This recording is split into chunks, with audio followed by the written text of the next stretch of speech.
Mesdames, Messieurs, bonjour, bienvenue dans cette nouvelle édition de Matin OVNI. Matin OVNI, c'est l'actualité des différentes observations d'OVNI qu'il y a eu dans le monde dernièrement. Cette émission, du mois de février 2017, est divisée en 3 parties. Premièrement, je vais vous partager 2 nouvelles rubriques des Matins OVNI, dont Il était une fois, qui va parler donc de l'acronyme OVNI, de son histoire, et de l'acronyme ESPI, qui n'est pas très connu. Puis ensuite, un cas des ovnis dans l'histoire, donc présenté par Eric Zurcher, un cas russe. Ensuite, je vous partagerai donc l'actualité des différentes observations d'ovnis qu'il y a eu dans le monde dernièrement, pour terminer par le dossier de cette édition, donc un reportage sur les observations d'ovnis en Toscane 2, où cette fois-ci nous allons nous intéresser aux observations au-dessus de la province de Pise. Ce reportage a été tourné en 2015. Mais commençons tout d'abord par Il était une fois. Quand tu as débuté l'ufologie, t'intéresser à ça, c'est quoi que tu as entendu en premier, soucoupe volante ou ovni? Ah, soucoupe volante. Ah oui, oui. D'ailleurs, cigare et soucoupe volante. Hein. Ça fait un petit moment que je cherchais à savoir quand était apparu en France le terme ovni. Et apparemment, ce serait dès le milieu des années 50. Déjà en 1954, on trouve des articles qui parlent d'objets non identifiés, ou d'objets, oui c'est ça, d'objets non identifiés, ou engins non identifiés. Dans la presse suisse, je crois que dès les milieu des années 50 aussi, on parle du vocable qui est utilisé aux États-Unis, donc UFO, et il est traduit en français, mais pas spécialement utilisé. Il est traduit, on dit voilà, traduction de UFO. Mais il va continuer à rester dans l'ombre, si on veut, et c'est toujours le terme soucoupe volante qui apparaîtra dans la presse jusqu'à la fin des années 60. J'ai répondu, j'ai laissé un post sur le site du Monde, le journal Le Monde, il y a 2 ans je crois, où justement il y avait une réflexion sur le sujet. Alors j'aurais dit qu'on en trouvait déjà dans quelques articles de la vague de 54 qui avait un terme approchant, qui n'était pas celui de MOC, un mystérieux objet céleste, qui sera utilisé par Aimé Michel et par entre autres, pendant un certain temps, les gens d'Uranos. Ni ESPI, engins spatiaux de provenance indéterminée ou inconnue, ça, il y a un litige là-dessus. Il y en a qui disent que c'est inconnu, d'autres indéterminé, d'autres... bon. Ça, c'était utilisé par les gens de Uranos également, mais époque, non pas époque CIE Uranos, mais époque UGPI ou UGEF, c'est-à-dire après l'Union Générale des Espiologues. Voilà, c'était plus les ufologues, c'était les espiologues. Le GEPA continue à parler de soucoupe volante et ensuite va parler d'OVNI. LDLN, lui, parle de MOC et Uranos, à un moment donné, va parler d'ESPI. Mais ça, c'est dans les années 60. Tandis que dès 56, si je ne m'abuse, dans un numéro d'Uranos, on commence à parler d'OVNI. Donc d'objets volants non identifiés, traduction du terme anglais, donc Identified Flying Object. Donc UFO, et il est utilisé dans la revue. À plusieurs reprises, il y a des articles qui y font référence. Donc maintenant, on va passer au PAN. Hein. On a pensé à un moment donné que le GEPAN allait choisir PANI, mais PANI, ça fait un peu Panini, ça fait un peu bizarre. Donc PAN, ça fait encore plus bizarre, mais bon. Donc c'est le nom identifié qui est avec un trait d'union, donc qui n'est utilisé que comme un seul mot entier, quoi.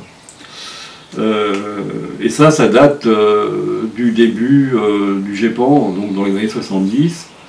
Mais je sais pas si 77 c'était ça, mais je dirais que 78-79, le terme PAN est apparu.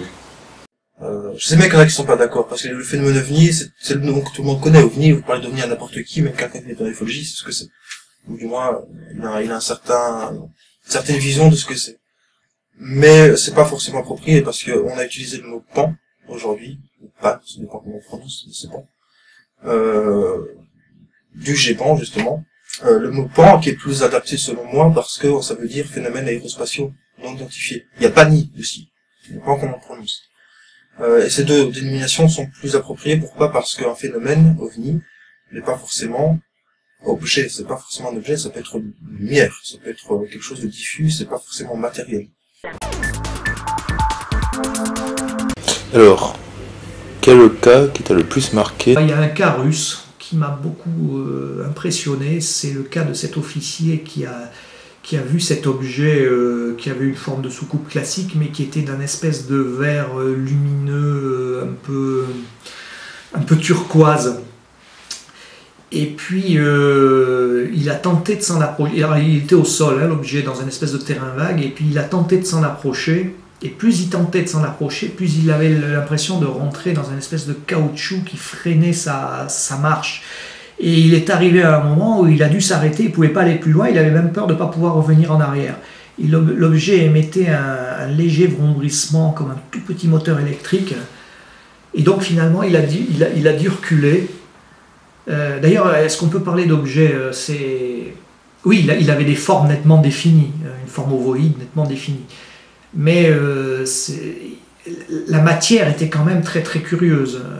C'était pas du verre, c'était en même temps très net, on aurait dit une forme de plasma vert pastel. C'est un cas, bon, il n'y a pas eu d'entité observée, hein, mais c'était un cas quand même très très très impressionnant. Peut-être parce qu'on se met spontanément à la place du témoin. Il a eu le courage d'essayer d'aller voir, il a été freiné, il a dû faire demi-tour. C'est un cas intéressant. Ça. Passons à présent à la deuxième partie de cette édition, l'actualité OVNI dans le monde.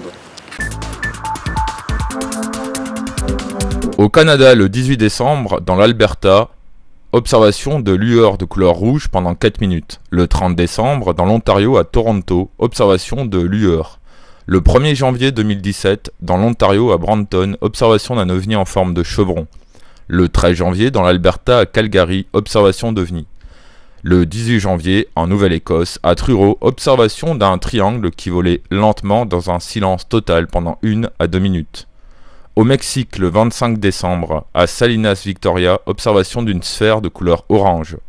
Au Chili, le 2 janvier, à La Serena, observation d'un disque volant.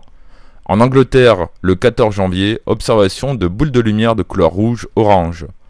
En Hongrie, le 31 décembre, à Budakeszi, observation d'un flash dans le ciel. En Inde, le 18 décembre, à Jaipur, observation d'ovni. Au Sri Lanka, le 1er janvier, à Peradeniya, observation d'une sphère de couleur bleue. En Australie, le 8 janvier, à Perth, observation de triangle volant. Le 28 janvier, à Canberra, observation de flash de couleur bleue dans le ciel. Et en Nouvelle-Zélande, le 17 décembre, à Auckland, observation d'un triangle volant.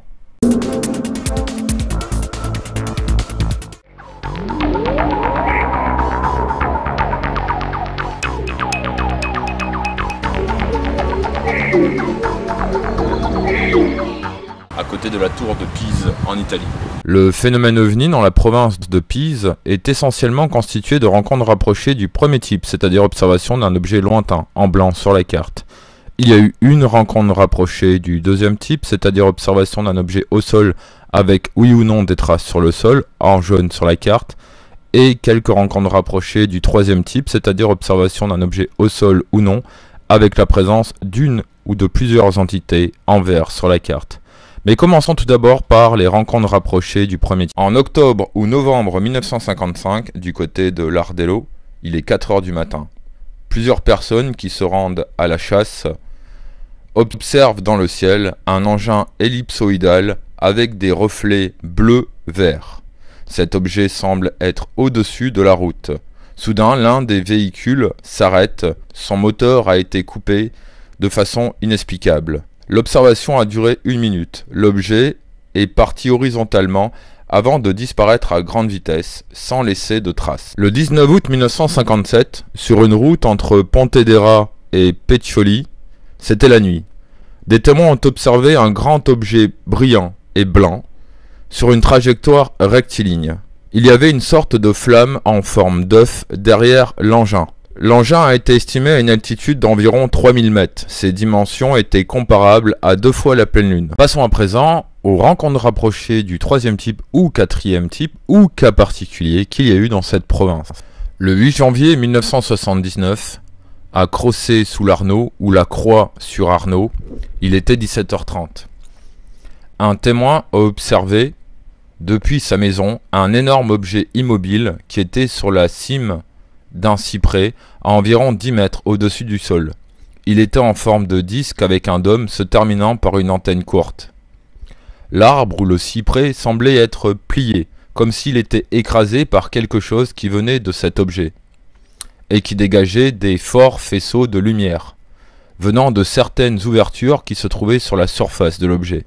Le témoin a eu le sentiment que l'objet était illuminé intérieurement. En outre, elle a observé des lumières de différentes couleurs en mouvement.